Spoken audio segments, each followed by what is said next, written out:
হঠাৎ করে কালবৈশাখীর ঝড় সবকিছু লণ্ডভণ্ড করে দিয়ে গিয়েছে। সূর্যকিরণের দাবদাহ নিয়ে সবাই যখন অতিষ্ঠ, তখন হাহাকার করা প্রকৃতিতে চলে বৃষ্টির বন্দনা।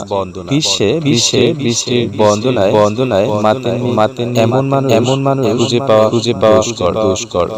প্রখর তপনুতাপে চারদিক ঝলসে যায়, মাঠ ঘাট চৌচির হয়ে যায়। তখন আকাশে দেখা যায় কালো মেঘের ঘনঘটা।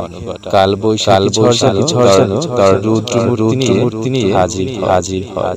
কখনো বজ্রপাত দাপট পরিশ্রমী কৃষককে চোখ রাঙায়। নগর জীবনে এক বৃষ্টিতে ছাদে চলে বৃষ্টি বিলাস। এই শুভ্র মেঘ পর মুহূর্তে কালো মেঘ থেকে অঝোর বর্ষণ ধারা। গ্রীষ্মে কৃষকরা ব্যস্ত হয়ে পড়ে পাকা ধান ঘরে তুলতে। কি ধান, কি মাছ, কি ঋতু, কি গাছ, কি মানুষ, কি ভাষা, কি উৎসব, এমন বৈচিত্র্য বাংলাদেশের মতো দুনিয়ায় আর কোথাও আছে? নানান রঙের জীবন আর নানান রঙের ঋতু। প্রতিটি ঋতুতেই ভিন্ন ভিন্ন রূপে সাজে প্রকৃতি। প্রকৃতির ভিন্ন ভিন্ন সাজে মানুষও সাজায় তার চাষ আর সংগ্রহের জীবন।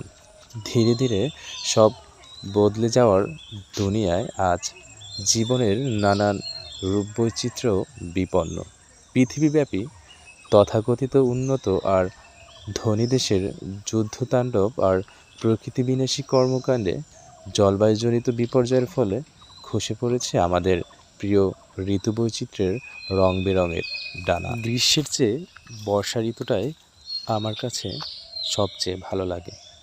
আকাশে মেঘের ঘনঘটা, বৃষ্টির শীতল পরশ, নানা রঙের ফুল আর বিস্তৃত জলরাশির অপরূপ সৌন্দর্য নিয়ে আসে বর্ষা ঋতু। বর্ষা ঋতুর সৌন্দর্যে মুগ্ধ হয়ে কবিগুরু রবীন্দ্রনাথ লিখেছেন, বাদল দিনের প্রথম কদম ফুল করেছ দান, আমি দিতে এসেছি শ্রাবণের গান। মেঘের ছায়ায় অন্ধকারে রেখেছি ডেকে তোরে, এই যে আমার সুরের ক্ষেতের প্রথম সোনার ধান।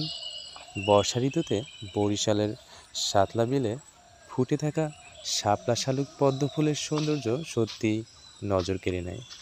কদম, কেয়া, বকুল, জুঁই